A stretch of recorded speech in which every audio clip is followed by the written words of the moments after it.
ini kan sukanya, yuhi benar-benar seorang bankir wanita gitu ya, profesional bankir wanita. Ada nggak Bu? Yang paling apa yang susahnya setelah pencapaian kayak gini apa yang pernah Ibu alami?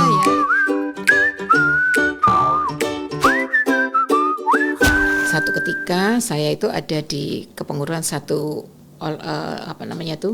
organisasi besar juga ya, sebagai ketua juga ya. Jadi ya seperti Ibu bilang tadi, semakin tinggi tadi bos saya mengatakan gitu, akarnya makanya harus kuat.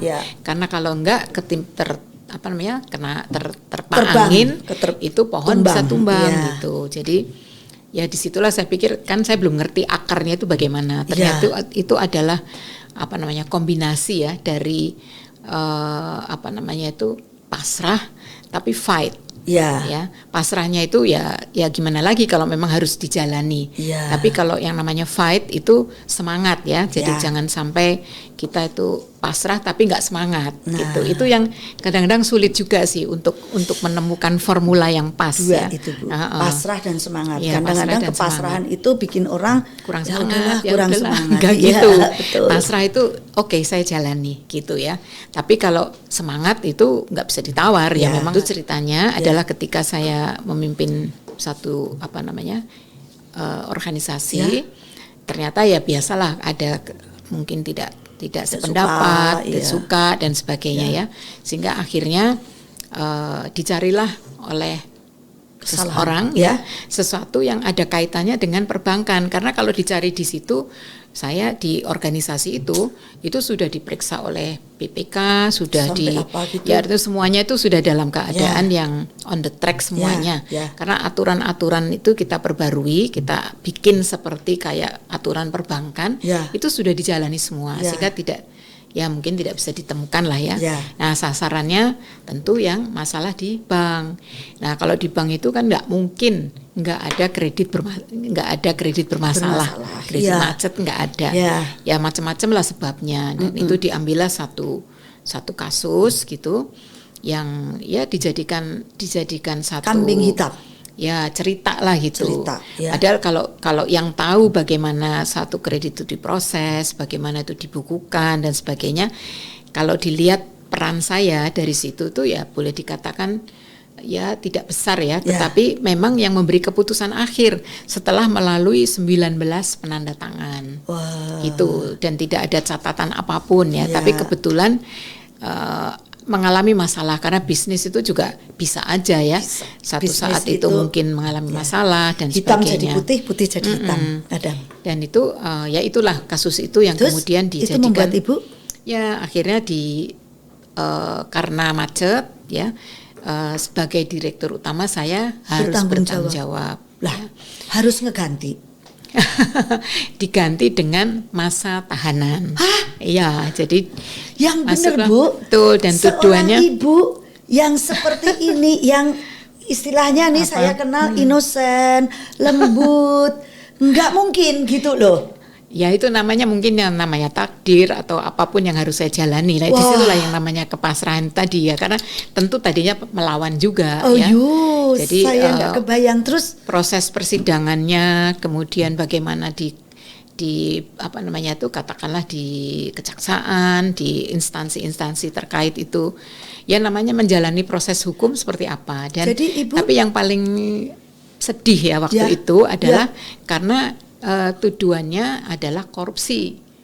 Nah, ya bukan saya mau sok suci atau gimana ya, tapi kebetulan mulai dari saya tuh kebetulan bisa diterima di perusahaan yang benar ya. Itu tadi yang saya bilang itu, di mana etika dijunjung tinggi, di mana yang namanya conflict of interest, korupsi apalagi itu benar-benar itu merupakan satu hal yang tabu lah. Dan itu sudah di antara kita tuh sudah mengalir di darah kita lah. Ya, istilahnya sudah merasuk dalam jiwa. Betul. Nggak mungkin kita gitu punya ya, buku panduan dan sebagainya ya. Iya, wong namanya dikasih hadiah lebaran aja kita mesti kumpulin undi. Kalau perlu diterima. Tapi kalau misalnya nggak bisa minta maaf tidak diterima ya kita lakukan, dan itu yang juga antara lain memberi warna tersendiri lah untuk kita semua waktu itu. Jadi oke lah, itu yang agak sakit di hati, dan akhirnya setelah mengalami masa pengadilan Berapa yang tahun, super Bu? kilap, Ibu harus 2 tahunan. harus 2 tahun 2 tahun. di dalam Iya, di dalam penjara. penjara. Iya. Saya nggak kebayang. Bagaimana saya kebayang gini, Pakai bagaimana baju biru, pakai baju donya biru. ibu yang dari direktur Tapi utama. itu saya udah pensiun ya. Jadi dari perbankan tuh udah pensiun karena pinjaman itu udah lama, udah hampir mungkin 8 sudah tahun yang lalu udah ada pensiun. Masih bisa terjerat Iya. gara-gara salah, istilahnya kita tidak Ada yang sengaja. mengadukan, enggak, ada yang mengadukan. Jadi karena dicari mungkin kalau di urusan di mana organisasi saya Ya, terakhir berada, ya. enggak bisa, Ya. ditelusurilah di masalah perbankan. Yaitu tadi kredit macet. Nah, kredit macet itu kan enggak ada bank yang enggak punya kredit Ya, macet. ya, ya. Nah, itu kebetulan ada.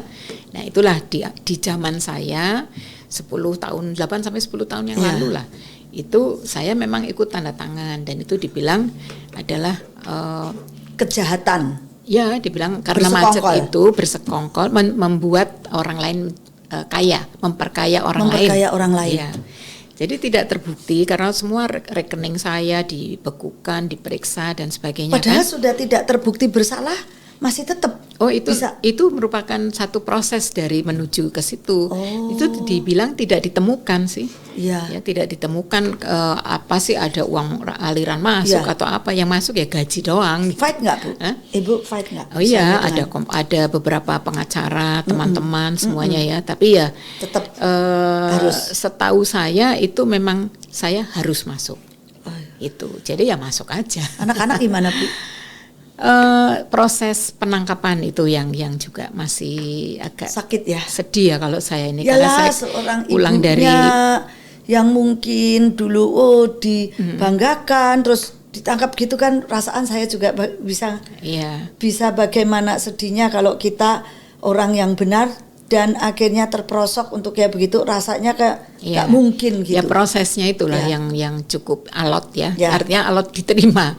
Karena waktu penangkapan saya itu berlangsungnya di bandara. Jadi saya pulang dari mengurus waktu itu mau ada pesta olahraga Ya. ASEAN. Ya. Itu kebetulan karena saya ketua dari organisasi itu, saya ke sana ngurusin. Nah, tapi rupanya itu sudah ada yang telepon saya sih tengah malam di Singapura mengatakan bahwa itu kok di running text kok dibilang tuh mantan dirut bank ini melarikan diri ke Singapura. Loh, aku besok pulang kok melarikan diri. Nah, tapi akhirnya saya hubungi teman-teman yang ada di televisi itu, mereka bilang ya memang ini ada yang memasukkan berita itu dan pas lagi apalah mereka itu pokoknya bisa masuk. Tapi sekarang udah dicabut kok gitu. Tapi saya tahu belakangan itu ternyata memang harus ada trigger seperti itu untuk bisa menangkap. Ibu sakit hati nggak pada waktu itu, Bu? Enggak, cuman bingung aja karena saya nggak merasa bersalah ya. Jadi kok begitu ya. Jadi ketika beberapa orang dari instansi terkait itu habis saya ambil barang langsung ada di kiri kanan saya, Ibu mari kita ikut ke situ gitu ya. Itu saya pikir siapa ini? Ya. Nah terus ternyata sebenarnya ada teman-teman atlet dari satu cabang olahraga yang cukup dekat lah ya dengan saya karena kan ada 53 cabang olahraga tapi salah satunya cabang olahraga ini cukup dekat sama saya itu pada datang, mereka rupanya udah tahu karena mereka dari kebanyakan itu adalah instruktur untuk olahraga bela diri dari satu instansi yang inilah yang berkaitan dengan informasi segala macam tentang negara ini. Jadi mereka menjemput saya itu untuk membawa saya ketemu sama bosnya. Tapi yang di sini itu nggak mengizinkan, nggak ikut saya. Saya bilang udahlah jangan bertengkar. Saya ikut yang membawa surat yang mana? Yang ini bawa surat. Ya udah saya ikut. Saya waktu itu dengan sekretaris saya. Jadi driver yang jemput saya pun juga bingung karena loh kok saya pergi kan agak sempat ngomong gitu. Kalau sekarang pakai baju oranye. Kalau dulu itu belum. Jadi waktu sampai hari itu juga ternyata saya harus menandatangani bahwa saya tersangka dan ditahan gitu. Ditahan masuk ke Pondok Bambu, di Pondok Wah. Bambu. Ya, masuk ke Pondok Jadi Bambu. Ibu- Nah, itu baru diganti baju dan sebagainya. Wah, Nah. apa Bu yang dilakukan Ibu selama 2 tahun? Ya, Berapa lama Ibu bisa istilahnya melupakan atau nggak sakit Ya, ya. hati gitu loh Bu? Nggak, Saya sebenarnya- nggak kebayang kalau itu mungkin, ini wah siapa ya yang bisa kayak begini? Wih itu udah kayaknya dendam gitu kan pasti ada. ya, tapi Berapa saya juga lama? tahu sih orangnya. Iya. Tapi ya sudahlah gitu ya. Berapa lama Ibu bisa perjalanan memaafkan? dari gedung itu sampai ke Pondok Bambu itu, saya cuma masih ketawa-ketawa aja, masih nggak sedih gitu loh. Tapi ketika mulai dipakai baju, terus kemudian diambil foto kan sebagai tahanan, depan, kiri, kanan Iya. gitu ya. Nah itu baru, oh beneran ya aku ditahan. Itu, terus akhirnya masuk ke, dibilangin Bu nanti kalau lewat koridor yang tempat teman-teman narkoba, seandainya nanti ada yang teriak-teriak, marah-marah atau karena ada katanya kemarin itu yang tersangka koruptor itu dimaki-maki waktu lewat, kan harus lewat jalan Iya, itu, nggak bisa iya, lewat jalan. iya. Ibu tenang ya katanya. Jadi saya pikir oh ya ini mulai nih ya. Tapi ternyata ketika lewat itu saya udah deg-degan aja. Mereka panggilnya Mbak Winnie gitu. Saya pikir loh kok tahu? Kok nggak tahu ya? Artinya kok mereka tahu saya Iya. sorry. Dan saya nggak menyangka karena mereka kan seperti yang dilihat di film-film kan Iya. itu Menyeramkan nggak Bu? Ya kalau ruangannya memang kan gelap ya karena sudah malam waktu itu saya masuknya itu. Tapi mereka kan tangannya keluar semua gitu kan, terus salaman dong, salaman. Saya pikir oh kok lain ya. Terus si sipir yang mengantar saya juga mengatakan ya alhamdulillah lah Bu, mereka baik-baik sama Ibu gitu. Aura Ibu. Belakangan saya Iya. baru tahu kalau mereka kan di tiap ruangan ada televisi. Rupanya lihat di TV waktu saya ditangkap. Oh. Di bandara saya nggak tahu kalau itu di TV seluruh Indonesia itu ya saya nggak tahu. Jadi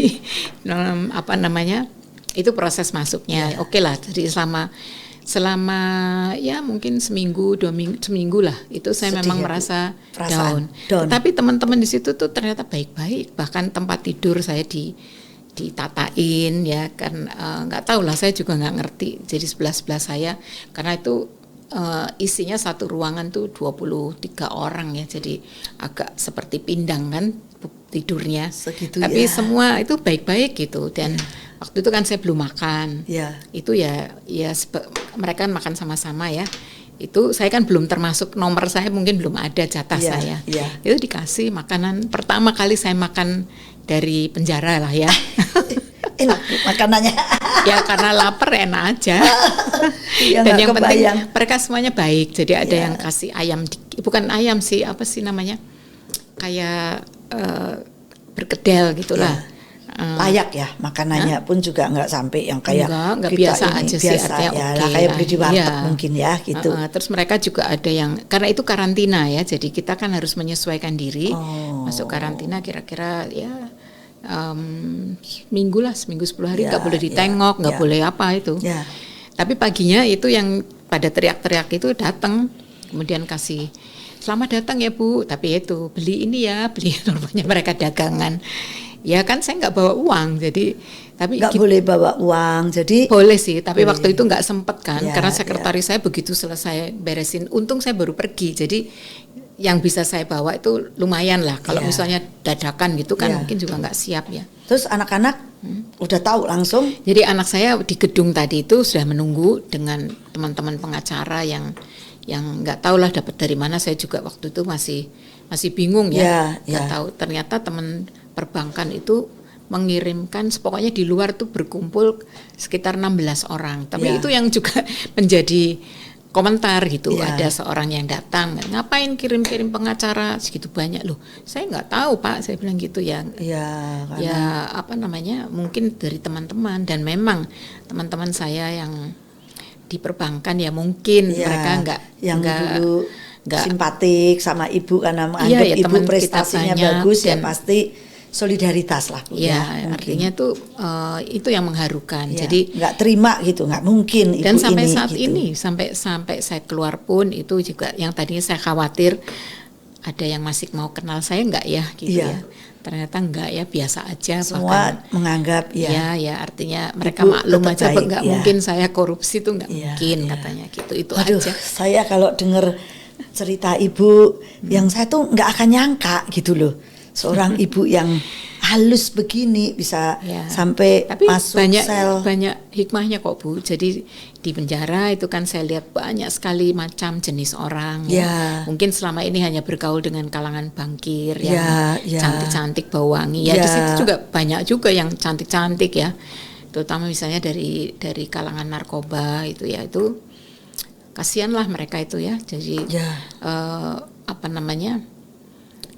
Waktu itu saya lihat perpustakaan, karena Ya. saya kebetulan ditugaskan di perpustakaan. Ya, jadi walaupun di penjara pasti ibu punya karya ya.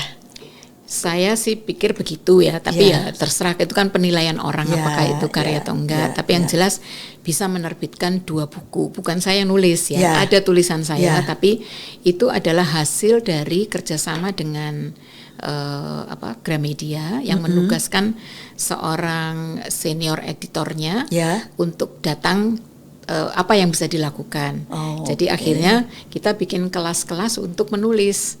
Dan rupanya mereka itu karena pasti kan pengen curhat Bu ya, Ya, iyalah. tapi nulisnya nggak bisa Ya. gitu ya, dan nggak bisa runtut. Nah Ya. ini diajarin lah sama ibu tadi, apa namanya, dengan sangat telaten ya, dia ngajarin dan saya membantu mengedit ya, Ya. tulisan-tulisan mereka, sehingga lahir 2 buku. Buku yang pertama berjudul Negeri Harapan, karena di situ semua orang kan berharap kalau pagi itu kan kita bukan digiring sih, artinya udah ada ininya masing-masing. Seperti Ya. saya di perpustakaan, ada lagi Ada yang suruh nyapu, suruh kerja bakti enggak, lah. itu lain lagi. Oh. Tapi ini yang memberikan skill, Ya. yang meningkatkan Ya. skill. Ya. Ada menyulam, ada salon, Oh. ada juga di situ. Karena Lapas Wanita Tangerang ya. Tadi kan dibekali saya supaya- pindah dari Pondok Bambu ke Tangerang, Ya. karena lebih dekat kan dari rumah saya di Bintaro. Gitu. Jadi di situ saya beritahu teman-teman perbankan kalau bagaimana mengumpulkan buku, terus bagaimana memperbaiki keadaan Ya. perpustakaan. Alhamdulillah dapat rak buku yang bagus, perpustakaannya bisa berubah. Jadi akhirnya orang yang kalau ke perpustakaan cuma pinjam buku, sekarang bisa geletakan di bawah, bisa ngobrol, bisa diskusi tentang apa yang dibaca gitu ya. Dan kita yang memberikan bimbingan. Buku yang kedua berjudul Surat untuk Mama. Itu adalah dari teman-teman, terutama ya kebanyakan dari narkoba yang mendapat hukuman panjang atau bahkan hukuman mati. Itu kan anak-anaknya kalau besuk itu kalau mau pulang kan nangis semua Bu. Itu kan sedih banget ya rasanya ya. Nah itu akhirnya mereka juga mau untuk memberikan isi hatinya bagaimana, dan anak-anaknya yang sudah bisa nulis tuh disuruh nulis juga. Bahkan itu menjelang Hari Ibu ada satu acara Hari Ibu bersama Mama lah kayak gitu. Jadi anak-anak itu main, terus mereka masak-masakan sama mamanya. Terus itulah nanti yang dia dinilai mana yang paling enak kayak gitu-gitu. Nah setelah Ibu keluar itu apa yang dilakukan Ibu? Ya saya sih kembali ke apa yang saya bisa ya. Jadi waktu itu bersama beberapa teman yang baik hati ya, mereka mengundang saya untuk sama-sama yuk kita berbisnis gitu. Jadi sekarang Ibu itu yang pertama ya. Terus kemudian ya sebagai konsultan juga lah untuk pembiayaan dan sebagainya. Alhamdulillah lah. Jadi saya juga nggak merasa, karena saya juga nggak mau tinggal di rumah yang lama yang pernah disatronin orang lah gitu ya. Jadi saya pindah ke itu pun kumpul dengan anak-anak ya Bu sekarang. Sekarang. Deket tapi waktu itu saya menyendiri ya, karena saya pengen tahu bagaimana sih keadaan di luar ini dengan penerimaan terhadap saya. Dikontrakin juga oleh teman-teman. Jadi ya memang waktu itu habis-habisan lah ya sayang, karena di dalam itu juga tentu ada konsekuensi ya. Kan rumah tangga kan mesti tetap jalan. Ya, dari pembantu yang tadinya tuh 3 orang misalnya itu kan juga harus dikurangin ya. Rumah juga jadi bocor-bocor jadinya karena kan kosong. Jadi ya kira-kira setahun lah itu penyesuaian kembali lah seakan-akan dari itu. ini ya, penyesuaian ke kehidupan nyata, ke dunia kehidupan nyata. Tapi setelah itu kemudian ketemu banyak orang dan sebagainya. Diterima kerja lagi gampang ya Bu? Iya, jadi ternyata ya saya tentu tidak memilih untuk misalnya kembali ke yang yang sudah memberikan trauma ya. Jadi saya pilih ya yang melepaskan. Yang kira-kira enak-enak aja lah gitu, enteng-enteng gitu. Kebetulan saya juga mendapat kesempatan di tempat-tempat yang menyenangkan, yang Uswan datang misalnya itu kan Ibu tetap di dunianya sekarang juga finance ya, istilahnya tidak jauh dari uang gitu ya. Kalau jauh dari uang nggak bisa Bu. Bu luar biasa banget Bu, dengar cerita Ibu ini saya undang gini saya nggak nyangka gitu ya Bu. Nah Bu, ini kita kayaknya udah mau sudah selesai. Apa sih yang Ibu bisa bagikan, kiat-kiat dan tips apa yang buat anak-anak muda, generasi muda atau anak-anak cucu-cucu kita Bu, berdasarkan pengalaman Ibu? Ya, kalau saya lihat ya, karena saya juga sering bicara sama cucu ya, itu yang paling penting itu adalah sejak dari awal itu kita punya ketetapan hati ya, karena misalnya saya sudah memilih jadi wanita karir, udah bicara juga sama suami, didukung dan sebagainya, ya udah itu dijalani dengan tekun. Kalau misalnya seperti sekarang kan banyak yang loncat dari satu ini ke perusahaan lain ya, itu rasanya ya kata cucu saya juga, oh kan itu zaman dulu katanya jadul, zamannya Mimi dulu terus bisa. Gitu kalau sekarang anak-anak muda harus kutu loncat. Iya, mana yang ini? Saya bilang nggak apa-apa loncat, tapi komitmenmu itu harus tetap ada gitu ya. Yaitu semangat harus ada dan harus meninggalkan legacy. Apalah yang bisa ditinggalkan ya kepada perusahaan di mana kamu pernah kerja gitu. Jangan hanya kerja cari uang, tapi bekerja dengan hati sehingga ada legacy yang nanti kamu dengan sendirinya akan keluar. Kalau orang kerja dengan hati itu biasanya ada aja lah. Nah, ini ya anak-anak muda, cucu-cucuku, bekerja dengan hati akan keluar legacy. Ya Bu ya. Karena legacy yang itulah yang bisa ditinggalkan kita, istilahnya warisan. Nah, Bu Winnie benar-benar sudah meninggalkan legacy, walaupun pahit, suka dukanya ada, tapi ternyata legacy sampai sekarang Ibu bisa diterima di antara teman-teman ya, masih tetap umur 70 tahun berkarya. Ini yang luar biasa. Ada lagi Bu tips-tips yang mungkin kata-kata mutiara atau apa buat anak-anak cucu-cucu kita? Kalau menurut saya yang penting itulah ya, artinya juga satu yang juga sangat perlu ya mulai dari rumah ini untuk ibu-ibu kali ya. Ya, untuk ibu-ibu nih dengar nih apa Bu? Bukan, itu untuk menanamkan kepada anak-anak itu paling tidak itu etika ya, terus takwa. Ya dua itu aja. Etika dan takwa. Itu memang peran ibu-ibu untuk anak-anaknya. Iya. Etika itu ya termasuk apalagi orang Jawa ya kan. Kalau lewat ya permisi gitu ya kan. Etika dan takwa. Takwa itu percaya kita pasrah tadi berserah, tapi tetap dengan berserah juga harus bersemangat. Nah, dua itu yang Ibu saya yang ini legacy. Bekerja dengan hati akan meninggalkan legacy. Jadi kita akan punya legacy dan akan meninggalkan legacy. Aduh Bu, terima kasih ya Bu. Kasih kembali Bu. Sudah datang ke Raharja Studio dan kita bisa ngobrol ya kalau ada yang salah kata. Enggak Bu. Saya sempat mau nangis waktu Ibu cerita itu. Dan ya inilah cucu-cucuku. Nah, lihat seorang nenek yang sudah umur 70 masih bersemangat dan dua prinsip yang ini, bekerja dengan hati dan meninggalkan legacy. Ya, kalian juga harus bisa mengikuti teladan Ibu Winnie. Bu, terima kasih. Terima kasih sekali lagi. Salam sehat buat teman-teman dan cucu-cucuku. Semangat ya.